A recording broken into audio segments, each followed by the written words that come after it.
దేవునికి స్తోత్రము కలుగునుగాక.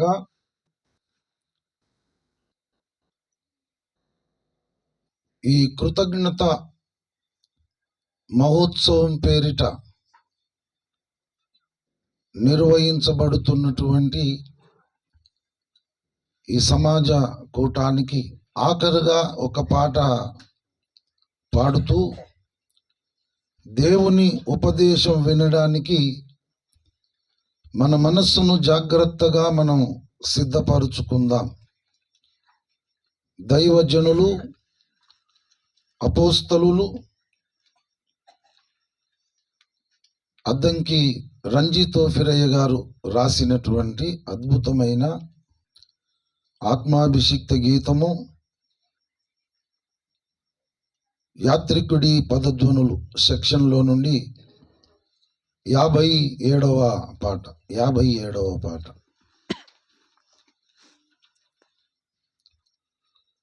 నిన్ను చూడ మనసాయెను యేసయ్యా, ఈ జగము వెగటాయెను. నిన్ను చూడ మనసాయెను యేసయ్యా, ఈ జగము వెగటాయెను.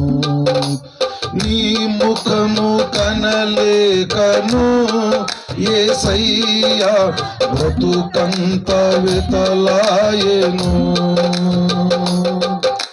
నీ ముఖము కనలేకను యేసయ్యా, బ్రతుకంత వెతలాయెను. నిన్ను చూడ మనసాయెను యేసయ్యా, ఈ జగము వెగటాయెను. నిన్ను చూడ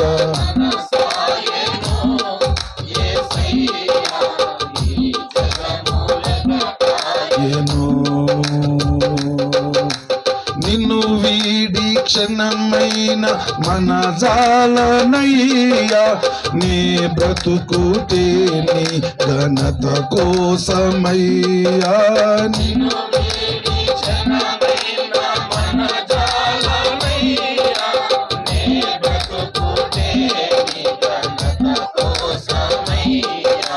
నాకున్న సర్వము నీవే యేసయ్యా,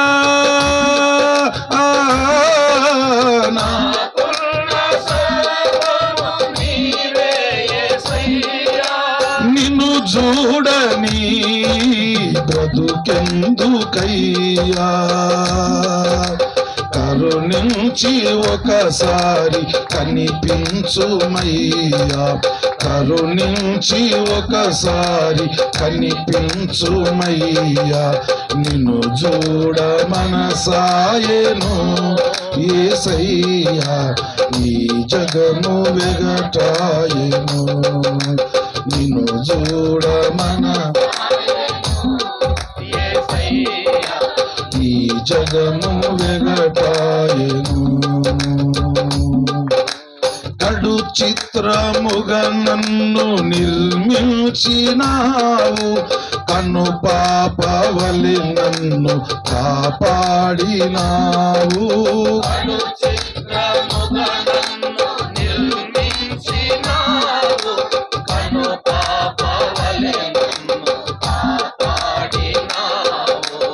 ఎడతెగక నాపై కృప చూపినావు,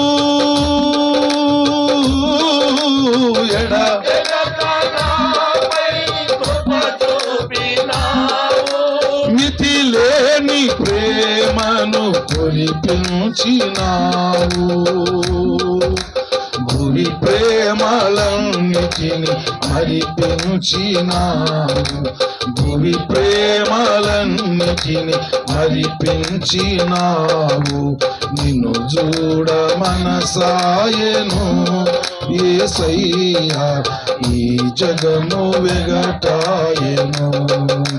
నిన్ను చూడ మనసాయెను యేసయ్యా,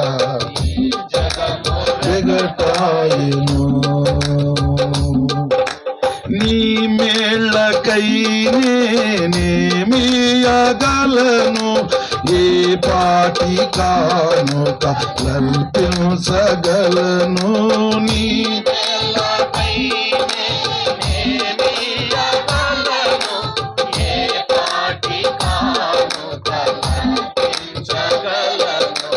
నీపై నీ ప్రేమతో హృది నిండే స్వామి,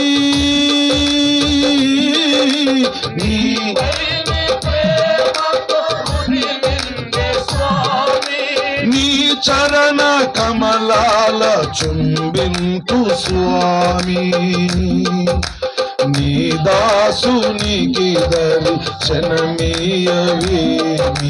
నీ దాసునికి దర్శనమీయవేమి. నిన్ను చూడ మనసాయను యేసయ్యా, ఈ జగము వెగటాయను.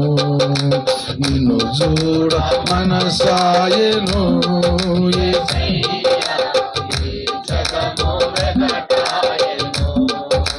నీ ముఖము కనలేకను యేసయ్యా, బ్రతుకంత వెతలాయను.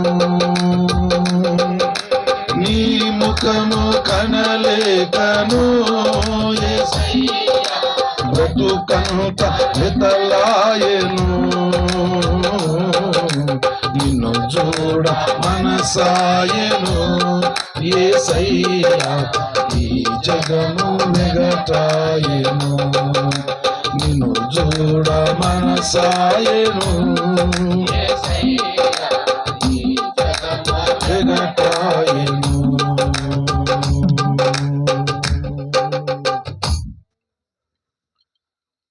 దేవునికి స్తోత్రము కలుగునుగాక. ఈ చక్కని ఆశీర్వాదకరమైన కృతజ్ఞత మహోత్సవ ప్రార్థనా కూటాన్ని నిర్వహిస్తున్నటువంటి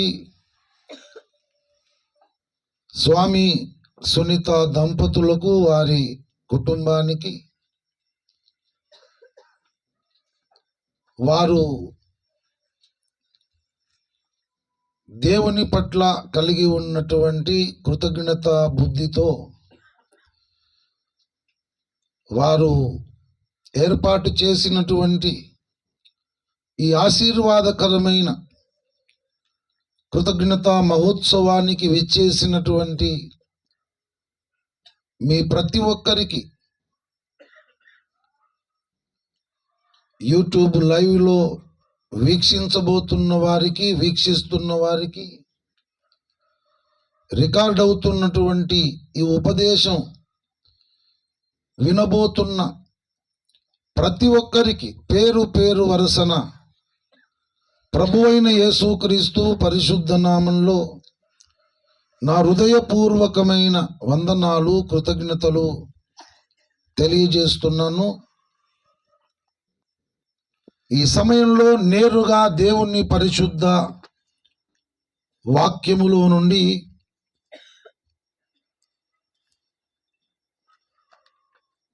మొదటి తెస్సలోనిక పత్రిక 5వ అధ్యాయము 16వ వచనాన్ని నేనే చదువుతున్నాను. అందరూ బైబిల్ తెరిచి చూడండి. చదువుతున్న లేఖన భాగాన్ని శ్రద్ధతో ఆలకించండి. మొదటి తెస్సలోనిక పత్రిక 5వ అధ్యాయము 16వ వచనం. ప్రతి విషయమునందును కృతజ్ఞతాస్తుతులు చెల్లించుడి, ఈలాగు చేయుట యేసుక్రీస్తునందు మీ విషయములో దేవుని చిత్తము. చదువబడిన ఈ లేఖన భాగమును దేవుడు మన వినికిడిలో ఆశీర్వదించునుగాక. ప్రభునందు నాకు అత్యంత ప్రియులారా, యథార్థవంతులకు దేవుడు ఏ మేలు చేయక మానడు అని పరిశుద్ధ గ్రంథములో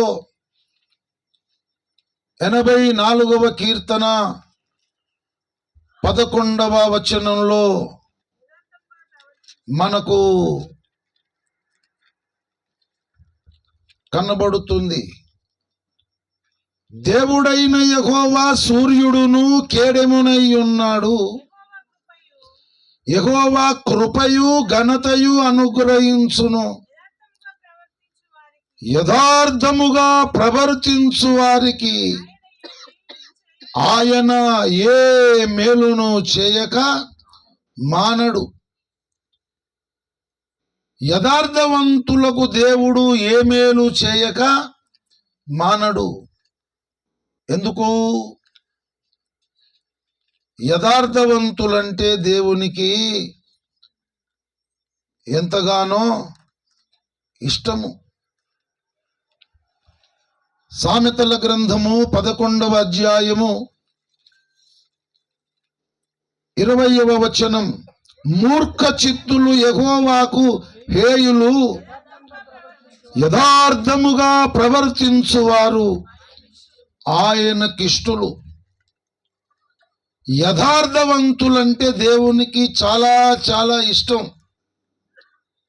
అందుకే యథార్థవంతులకు ఏ మేలు చేయకుండా దేవుడు ఉండలేడు. యథార్థవంతులకు ఏ మేలు చేయకుండా దేవుడు ఎప్పుడు కూడా ఉండలేడు. ఎందుకంటే యథార్థవంతులు దేవునికి చాలా చాలా ఇష్టం. యథార్థవంతులను దేవుడు ఇష్టపడతాడు. యథార్థవంతులంటే దేవునికి చాలా ఇష్టం.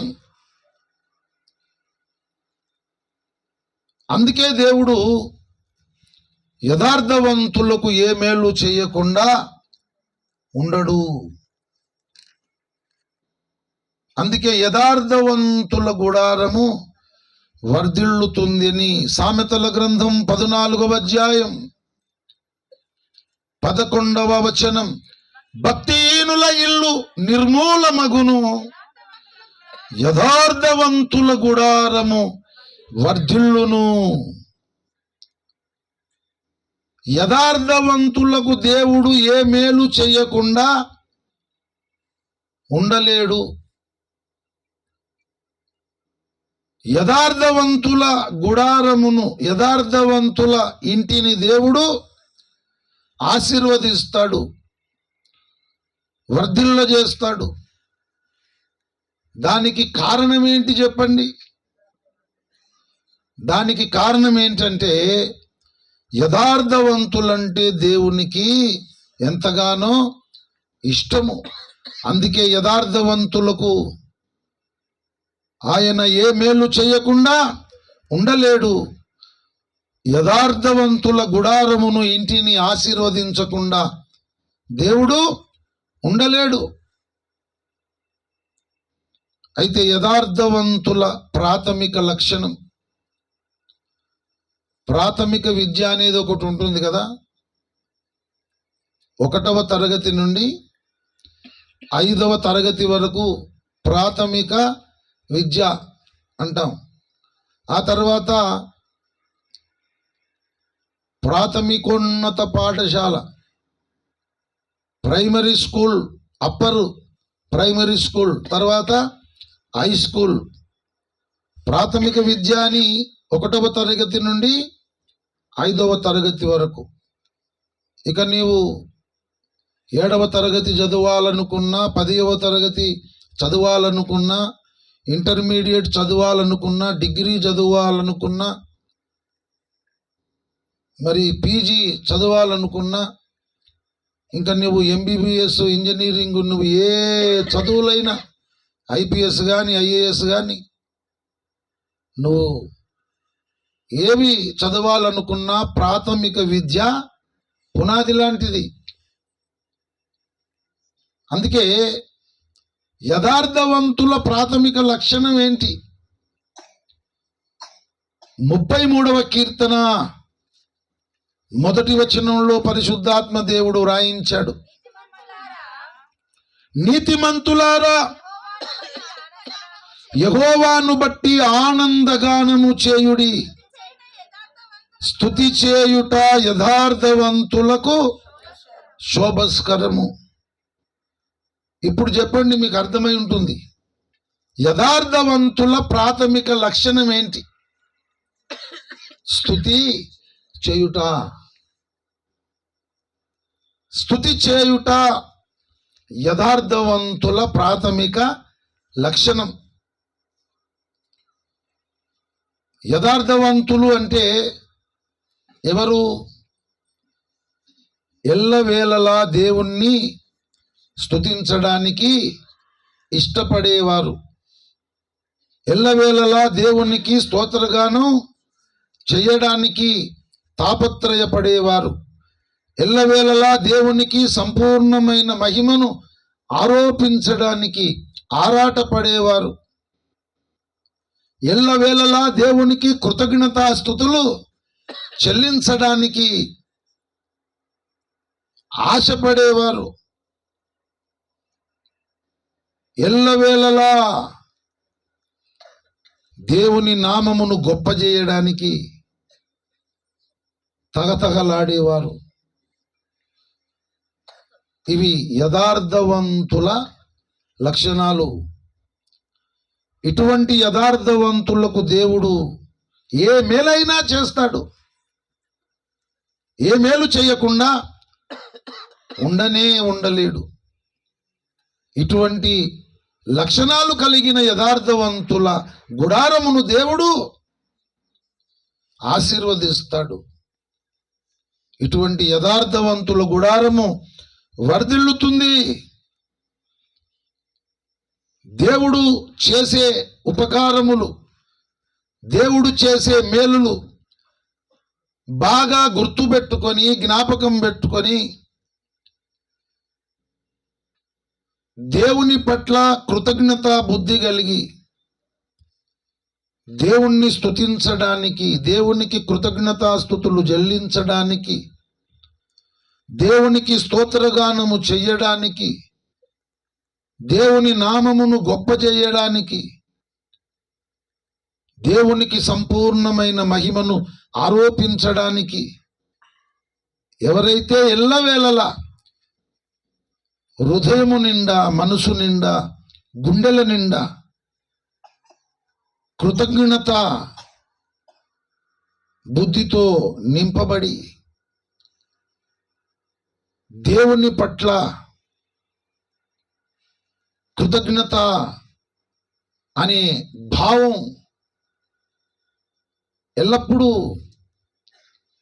పైకి పొంగి పొరిలే విధంగా ఎవరి హృదయము, ఎవరి గుండె, ఎవరి మనసు కృతజ్ఞతా బుద్ధితో నిండి ఉంటుందో వాళ్ళు దేవుణ్ణి స్తుతిస్తారు. వాళ్ళే యథార్థవంతులు. స్తుతి చేయుట యథార్థవంతులకు శోభస్కరము. మొట్టమొదట దేవుడు మనకు చేసే మేలులను, దేవుడు మనకు చేసే ఉపకారములను ఎప్పుడు కూడా ఏది కూడా మర్చిపోవద్దు. దేవుడే కాదు, మనుషులు చేసిన ఉపకారములు, మనుషులు మనకు చేసిన మేలులు కూడా మనం మర్చిపోవద్దు. హృదయపూర్వకమైన కృతజ్ఞత బుద్ధి కలిగి మనం బ్రతకాలి. ఇటువంటి కృతజ్ఞతా బుద్ధి కలిగిన వారంటే దేవునికి చాలా ఇష్టం. ఎవరిలోనైతే కృతజ్ఞత అనేది నిండి ఉంటుందో వాళ్ళే దేవుణ్ణి స్తుతిస్తారు. వాళ్ళే యథార్థవంతులుగా దేవునికి ఇష్టలవుతారు. వారికే దేవుడు ఏ మేలైనా చేస్తాడు. వాళ్ళ ఇంటిని దేవుడు ఆశీర్వదిస్తాడు. ఇది బైబిల్ ఉపదేశం. మనందరికీ తెలుసు కదా. ఒకసారి యేసుక్రీస్తు ప్రభువు వారు ఒక చోట ఇలాగున బోధ చేస్తూ ఉన్నాడు. ఆయన దగ్గరకు 10 మంది కుష్ఠరోగులు వచ్చారు. ఎంతమంది? 10 మంది కుష్ఠరోగులు వచ్చారు. వచ్చి ఆయనకు మ్రొక్కి, నీకు ఇష్టమైతే మమ్మల్ని శుద్ధులుగా చేయమన్నారు. ఎందుకు అలాగన్నారు? వాళ్ళ ఫ్రెండ్ ఒకడు అంతకుముందు ఒకడే యేసు ప్రభు దగ్గరకు వచ్చాడు. ఆయన పాదాలకు మ్రొక్కి, నీకు ఇష్టమైతే నన్ను శుద్ధునిగా చేయుము అన్నాడు. వెంటనే యేసు ప్రభు వారు ఆ కుష్ఠరోగిని ముట్టి,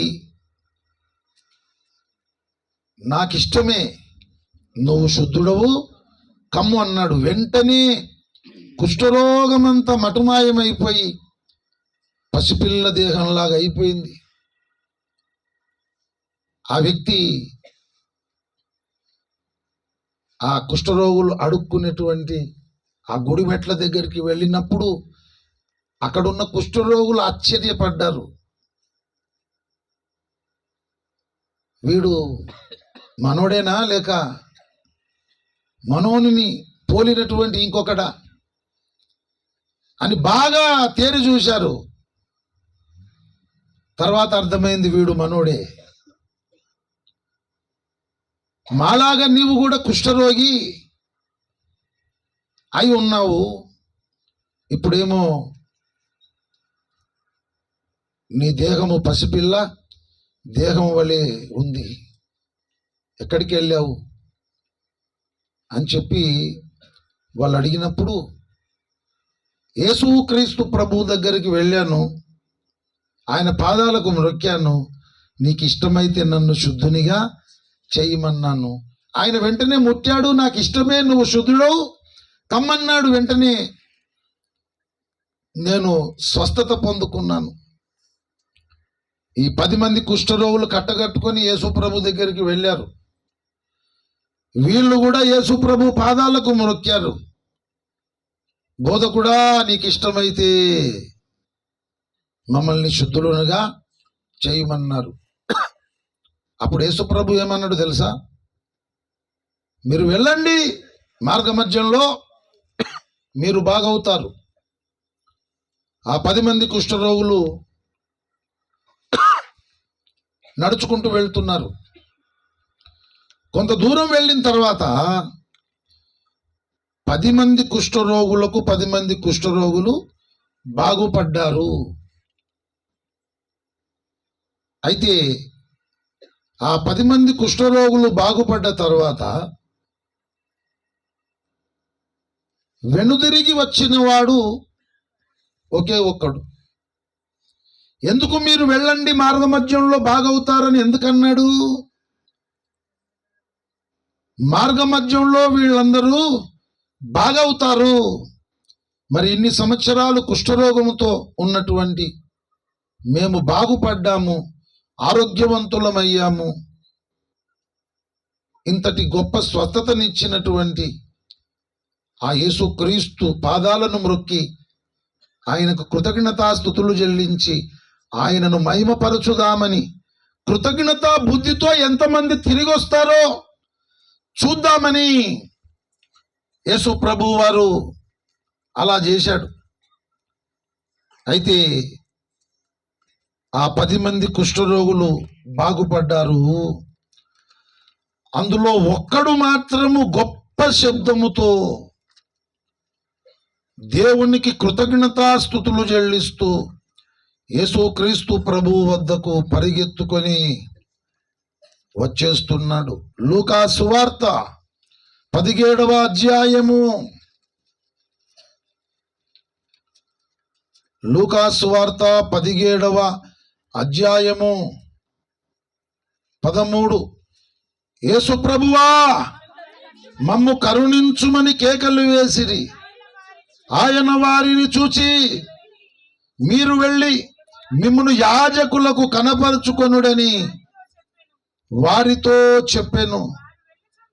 వారు వెళ్ళుచుండగా శుద్ధులైరి. వారిలో ఒకడు తనకు స్వస్థత కలుగుట చూచి గొప్ప శబ్దముతో దేవుని మహిమపరచుచు తిరిగి వచ్చి ఆయనకు కృతజ్ఞతాస్తుతులు చెల్లించుచు ఆయన పాదముల యొద్ద సాగిలపడెను.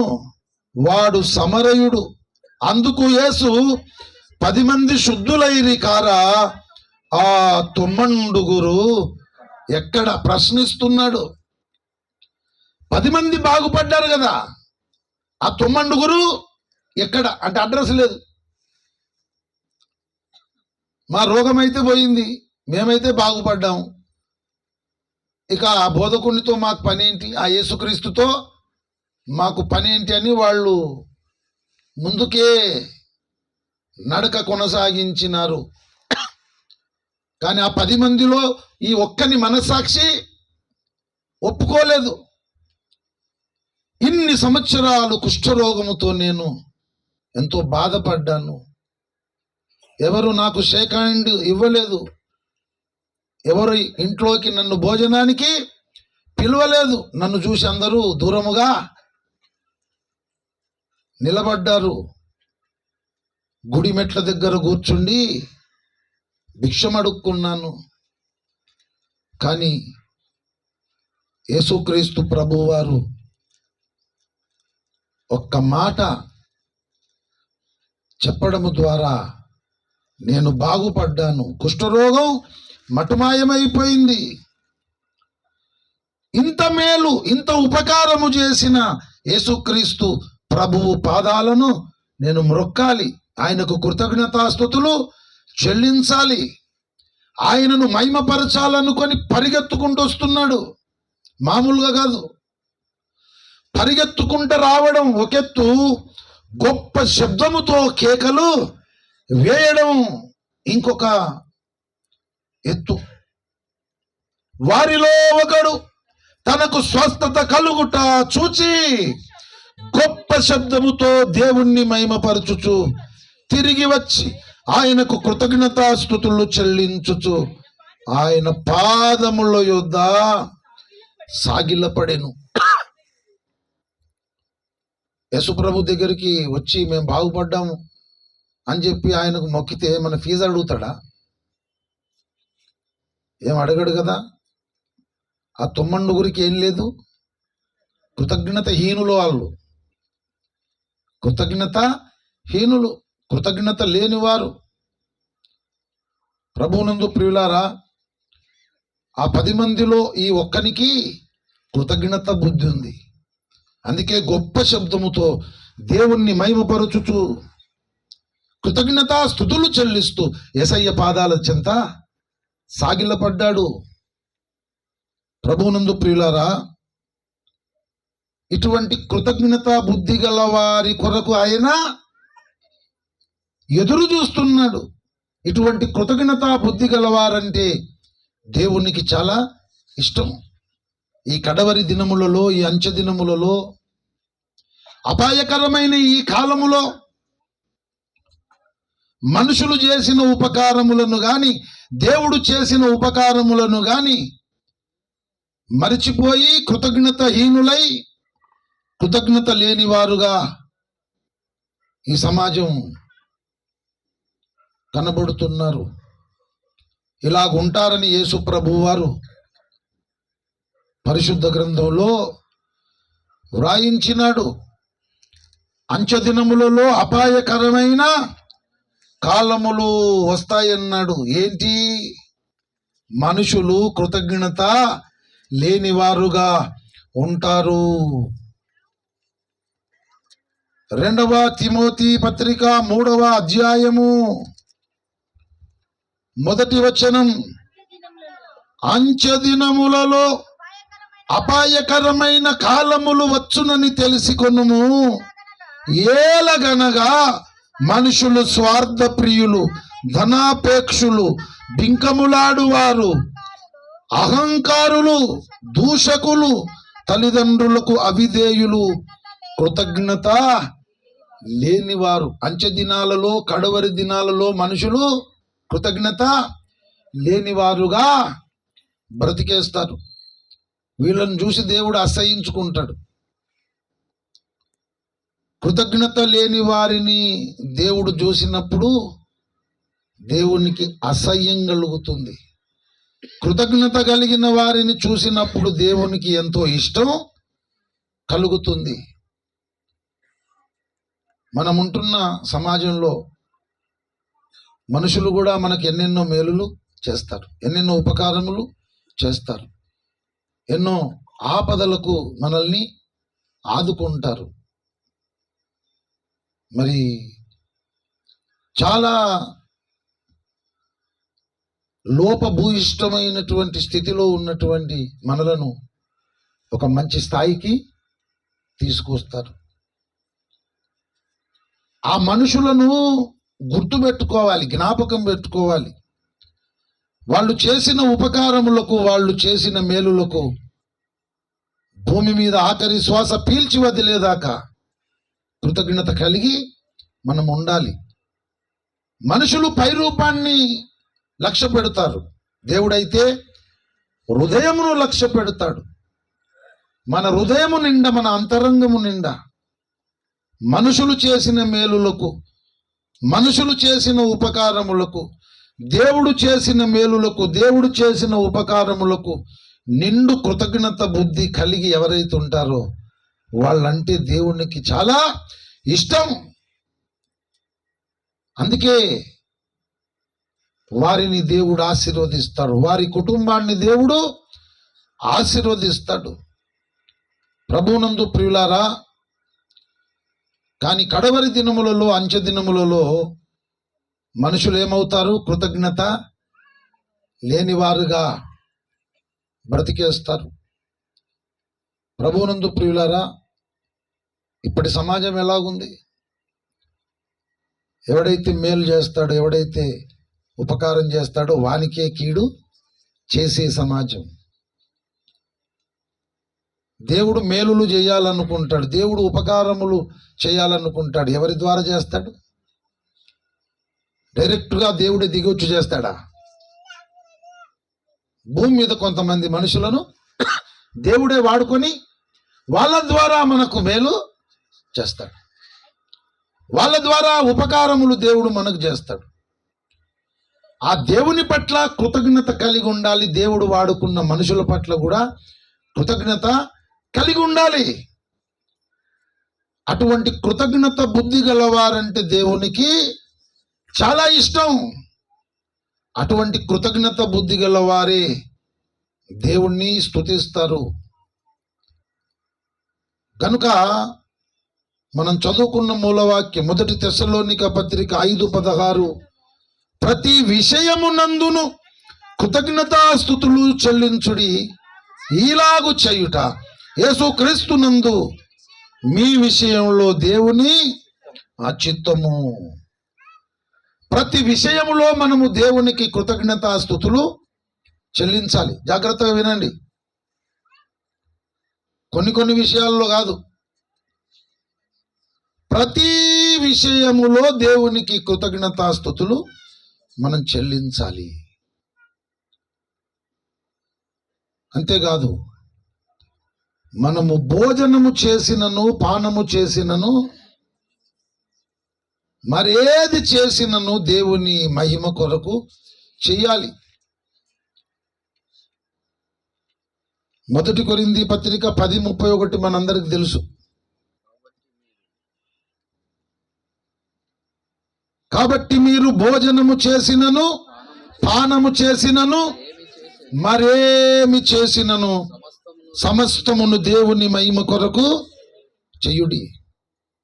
34వ కీర్తన 3వ వచనం, నాతో కూడి యెహోవాను ఘనపరచుడి, మనమందరము ఏకముగా కూడి ఆయన నామమును గొప్ప చేయుదము. ఇప్పుడు నలుగురం కూడుకొని హల్లెలూయా అంటే ఎక్కువ శబ్దం వస్తుందా? లేకపోతే ఇంతమందిని కూడుకొని హల్లెలూయా అంటే ఎక్కువ శబ్దం వస్తుందా? బాగుపడ్డ కుష్ఠరోగి గొప్ప శబ్దముతో దేవుణ్ణి మహిమపరిచాడు. ప్రభువునందు ప్రియులారా, దావీదు భక్తుడు చెబుతున్నాడు 103వ కీర్తన 2వ వచనంలో, నా ప్రాణమా యెహోవాను సన్నుతించుము, ఆయన చేసిన ఉపకారములలో దేనిని మరువకుము. దేవుడు చేసిన మేలులు గాని, దేవుడు చేసిన ఉపకారములు గాని, దేవుడు వాడుకున్న మనుషులను గాని, వారి ద్వారా మనకు జరిగిన మేలులకు, ఉపకారములకు దేవుని పట్ల నిండు కృతజ్ఞత బుద్ధి కలిగి ఉండాలి. దేవుడు ఏ మనుషులను వాడుకొని ఆ మేలులు, ఉపకారములు మనకు చేశాడో ఆ మనుషుల పట్ల కూడా మనం నిండు కృతజ్ఞత బుద్ధి కలిగిన వారమై ఉండాలి. దేవుడు కృతజ్ఞత బుద్ధి గల వారిని ఇష్టపడుతున్నాడు. అటువంటి కృతజ్ఞత బుద్ధి కలిగిన వాళ్ళే దేవుణ్ణి స్తుతిస్తారు. అటువంటి కృతజ్ఞత బుద్ధి కలిగినటువంటి యథార్థవంతులకు దేవుడు అన్ని మేలులు చేస్తాడు. అటువంటి కృతజ్ఞత బుద్ధి కలిగిన యథార్థవంతుల కుటుంబాన్ని, ఇంటిని దేవుడు ఆశీర్వదిస్తాడు. యెహోవాను స్తుతించుడి, మన దేవునికి స్తోత్రగానము చేయుట మంచిది. మీరు లైఫ్ లాంగ్ గుర్తుపెట్టుకోండి, కృతజ్ఞత బుద్ధితో నిండి ఉన్నటువంటి వారే దేవుణ్ణి స్తుతిస్తారు. దేవుణ్ణి స్తుతించే వారే యథార్థవంతులు. అటువంటి యథార్థవంతులే దేవునికి ఇష్టలు. అటువంటి యథార్థవంతులకు దేవుడు ఎంతటి మేలైనా చేస్తాడు. అటువంటి యథార్థవంతుల గృహమును దేవుడు ఆశీర్వదిస్తాడు. ప్రభునందు ప్రియులారా, ఈరోజు నిర్వహించబడుతున్నటువంటి ఈ కృతజ్ఞత మహోత్సవానికి కారణమేంటి? ఈరోజు ఏర్పాటు చేయబడినటువంటి ఈ కృతజ్ఞత ప్రార్థన కూడికకు రీజన్ ఏంటి? కారణం ఏంటి అంటే, దేవుడు చేసిన మేలు, దేవుడు చేసిన ఉపకారం. దేవుడు మనకు చేసిన మేలులకు, ఉపకారములకు కొబ్బరికాయలు కానీ, కోడి పుంజులు కానీ, మేక పొట్టేళ్ళు కానీ, గొర్రె పొట్టేళ్ళు కానీ నాకు బలులుగా అర్పించండి అని చెప్పిన దేవుడు కాదు. వృషభముల మాంసము నేను తిందునా, పొట్టేళ్ల రక్తము నేను త్రాగుదునా, నేను ఆకలి గొనినను మీతో చెప్పను. 1000 కొండల మీది పశువులన్నీ నావే కదా అంటాడు. మరేం చేయాలి స్వామి అంటే, దేవునికి స్తుతి యాగము చేయుము, మహోన్నతునికి నీ మ్రొక్కుబడులు చెల్లించుము. ప్రభువునందు ప్రియులారా, ఈ ముత్యంపేట గ్రామానికి సర్పంచిగా ఎన్నికైనటువంటి సునీత కొద్ది మాసముల క్రితం అనారోగ్యానికి గురైంది. హాస్పిటల్లో అడ్మిట్ అయ్యింది. 1,50,000 రూపాయల వరకు ఖర్చయినాయి. డిశ్చార్జ్ అయ్యి ఇంటికి వచ్చింది. ఇక ఆరోగ్యం మెరుగుపడుతుంది, బాగుంటుంది అనుకున్నటువంటి తరుణంలో వెనువెంటనే మరలా ఇంకా అప్పటికంటే ఎక్కువ అనారోగ్యానికి గురైంది. మరలా హాస్పిటల్ వెళ్ళడం, అక్కడ అడ్మిట్ కావడం, బ్లడ్ టెస్ట్ చేస్తే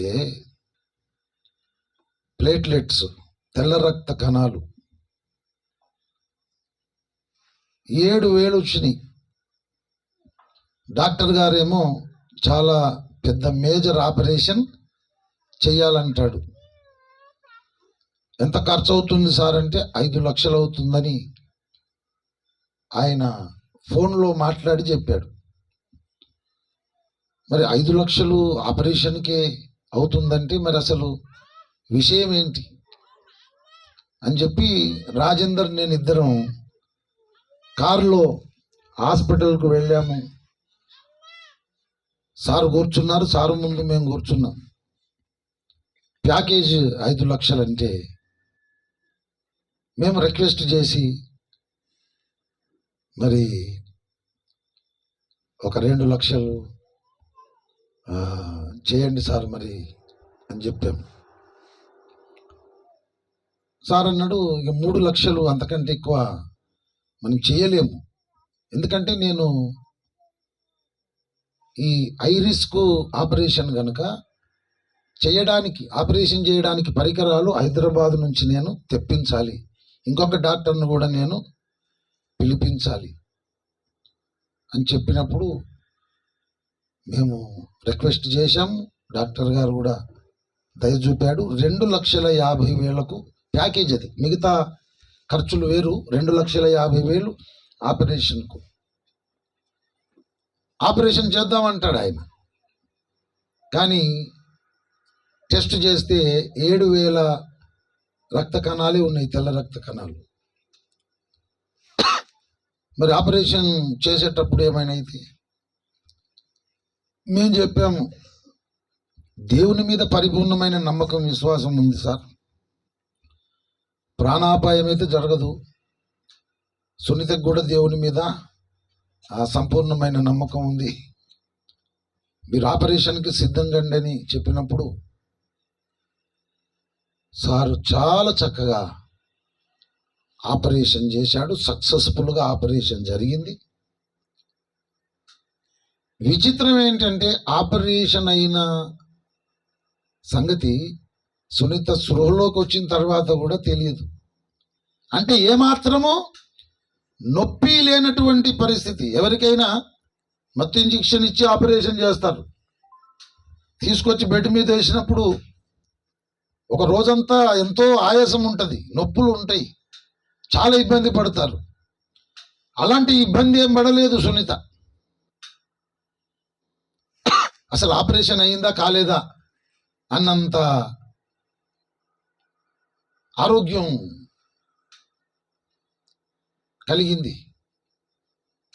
తర్వాత ఇప్పటికీ కూడా ఆపరేషన్ అయినటువంటి దాఖలాలు, ఆపరేషన్ అయినటువంటి ఆ నొప్పి, ఆ పరిస్థితి ఏది లేకుండా ఆపరేషన్ సక్సెస్ఫుల్గా జరిగి డిశ్చార్జ్ అయ్యి ఇంటికి రావడానికి దేవుడు కృప చూపాడు. ఇది భగవంతుడు చేసిన గొప్ప మేలు, దేవుడు చేసినటువంటి గొప్ప ఉపకారం. అంత ఉపద్రవములో నుండి సునీతను దేవుడు బయటకు తీసుకొని వచ్చాడు. ఆ తర్వాత అనుకోకుండా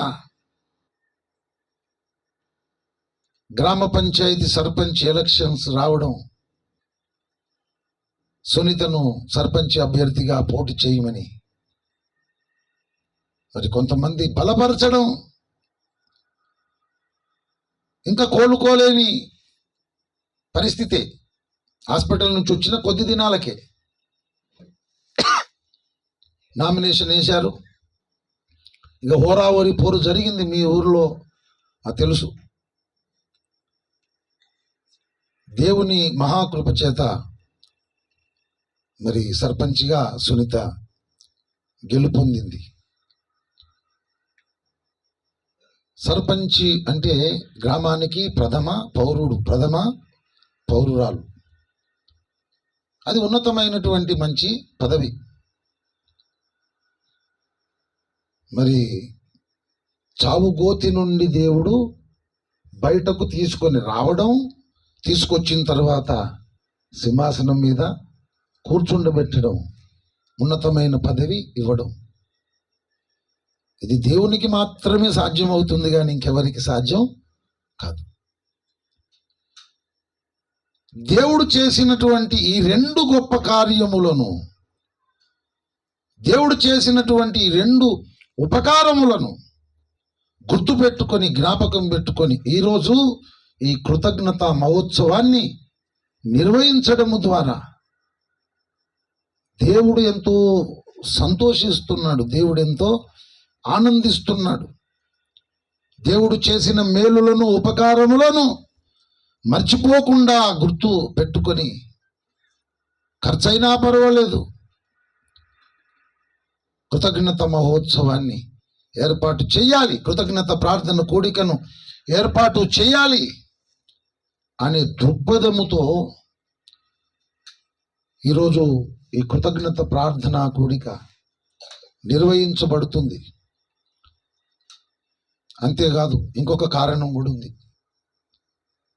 ఈరోజే ఎందుకు? సోమవారం 5వ తారీఖు అంటే దైవజనుడు పుట్టినటువంటి రోజు కాబట్టి 5వ తారీఖు సోమవారమే నిర్వహించుకోవడానికి ఇంకొక కారణం జోడైంది.